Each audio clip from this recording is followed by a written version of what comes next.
Ο μικρός κλήρος και οι περιορισμένες δυνατότητες απασχόλησης των κατοίκων της Ικαρίας, ιδιαίτερα τον χειμώνα, επέβαλαν την πολυδραστηριότητα με κύριο στόχο την συμπλήρωση του εισοδήματος για την επιβίωση της οικογένειας. Ο συνδυασμός της καλλιέργειας του αμπελιού και της ελιάς με την άσκηση της κτηνοτροφίας είναι σύνηθες στην Ικαρία. Μέχρι τη δεκαετία του 50 η εκτροφή των ζώων στόχευε στην παραγωγή κρέατος και γάλακτος για τυροκόμηση.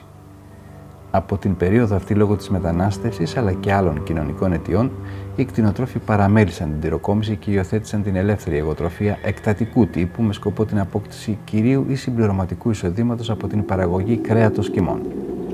Έτσι λοιπόν, τα ζώα περιφέρονται όλο το χρόνο σε ελεύθερες ιδιωτικές ή δημοτικές εκτάσεις και δέχονται ορισμένες φροντίδες, κυρίως συμπληρωματική τροφή.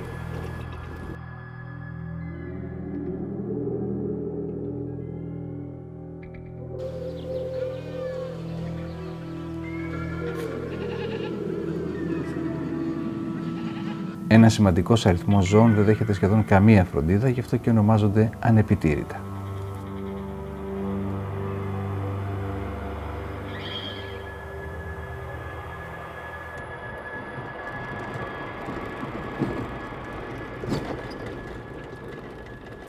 Στη δεκαετία του 60 προέκυψαν τα πρώτα προβλήματα τα οποία επικρατούν στον τομέα των αγροζημιών.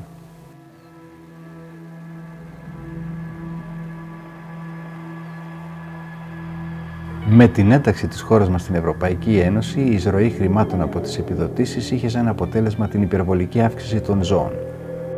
Την περίοδο αυτή εμφανίζονται τα προβλήματα της υπερβόσχησης και της υποβάθμισης του περιβάλλοντος, τα οποία εντείνονται με την πάροδο του χρόνου.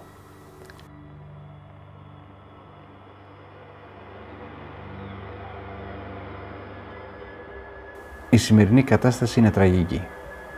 Το έδαφος σχεδόν σε όλους τους βοσκότοπους είναι εντελώς γυμνό.